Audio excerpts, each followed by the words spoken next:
अजमेर में आज क्या कुछ हुआ, आप देखिए हमारे साथ। राजस्थान राज्य की रोडवेज बसें दिल्ली में अब नाइट हॉल्ट नहीं कर सकेंगी। यही नहीं, बस अड्डों के अंदर बसों की पार्किंग भी नहीं हो सकेगी। दिल्ली सरकार ने देश के सभी राज्यों की बसों के ठहराव का समय कम कर दिया है। सूत्रों के अनुसार दिल्ली सरकार ने ये निर्णय प्रतिदिन बढ़ते ट्रैफिक के मद्देनजर लिया है। Delhi transport infrastructure development corporation के अधीन कश्मीरी गेट, आनंद विहार और सराय काले खां बस अड्डे आते हैं और यही सबसे व्यस्ततम बस अड्डे हैं। DTDIDC ने इसको लेकर देश के जिन राज्यों से दिल्ली बसें आती हैं उसने सभी राज्यों की रोडवेज के लिए इन अड्डों पर नाइट होल्ड और बसों की पार्किंग खत्म किए जाने के संबंध में निर्देश जारी किए हैं। इसको देखते हुए राजस्थान रोडवेज प्रशासन ने भी राज्य के सभी डिपो के मुख्य प्रबंधकों को इस बारे में निर्देश जारी किए हैं। दरअसल DTDIC ने बस अड्डों के अंदर बसों के प्रवेश और निकास का समय घटा दिया है। पूर्व में बसें बस स्टैंड के अंदर प्रवेश करने के बाद 70 मिनट में बाहर निकल सकती थी, जिसे घटाकर अब मात्र 25 मिनट कर दिया है।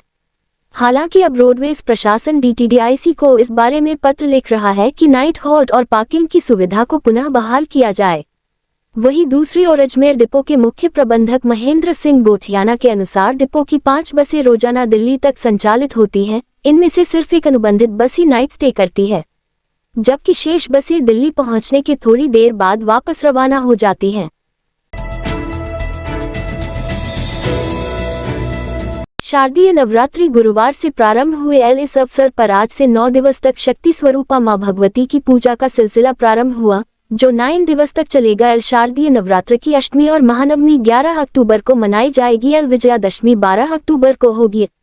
आज सुबह से शहर के मां भवानी के मंदिरों में भक्तों की भीड़भाड़ देखी गई। एल्बोराज स्थित श्री चामुंडा माता मंदिर, पुष्कर घाटी स्थित नौसर माता मंदिर, कप्तान दुर्गा प्रसाद चौधरी सर्कल स्थित अम्बे माता मंदिर, भक्ति धाम सहित विभिन्न मंदिरों में सुबह से भक्तों का आगमन शुरू हुआ। उन्होंने यहां माता रानी की पूजा अर्चना कर मनौती मांगी। भक्तों का ये सिलसिला शाम को भी रहेगा और यही क्रम 9 दिवस तक चलेगा। आज सुबह भक्तों ने घरों में घट स्थापना कर नवरात्र के 9 दिनों की पूजा का शुभारंभ किया। इस अवसर पर मां भवानी और अपनी कुलदेवी यथा जीन माता, धुलागढ़ माता, कैला देवी, बिजासन माता, शाकंभरी माता, चामुंडा माता आदि की पूजा की। मां भवानी की जोत देखी और भोग लगाया। घरों में सुबह शाम पूजा अर्चना और आरती होगी। आज मंदिर और घरों से जय अम्बे गौरी मैया, जय अम्बे गौरी की आवाज सुबह सुनाई दी। लोगों ने सुबह और दोपहर में शुभ मुहूर्त में घट स्थापना की। माता जी के विभिन्न मंदिरों में आज से विभिन्न धार्मिक आयोजन प्रारंभ हुई, जो 9 दिवस तक चलेंगे। शहर में महिला मंडलों की ओर से कीर्तन का कार्यक्रम भी होगा। आज शाम से शहर में गरबा कार्यक्रम भी प्रारंभ हो जाएंगे। 9 दिवस तक होने वाले इन कार्यक्रमों में शहर के युवा और बच्चे भाग लेकर माता की भक्ति करेंगे और विभिन्न गुजराती और हिंदी गीतों पर नृत्य की प्रस्तुति देंगे। गरबा पांडाल सज गए हैं। गरबा कार्यक्रमों में विशेष पुरस्कार भी रखे गए हैं। रूपनगढ़ थाना क्षेत्र में पिछले दिनों जमीनी विवाद को लेकर हुए जघन्य हत्याकांड और फायरिंग कर दहशत फैलाने वाले मुख्य 3 आरोपियों को पुलिस ने और गिरफ्तार कर लिया है, जिनके ऊपर 50 हजार रुपए का इनाम था। इसके अलावा भी 4 और अन्य आरोपियों को भी गिरफ्तार किया है, जिनसे पुलिस अन्य आरोपियों के संबंध में पूछताछ कर रही है। इसके अलावा पुलिस आरोपियों से हथियार बरामद करने का भी प्रयास कर रही है।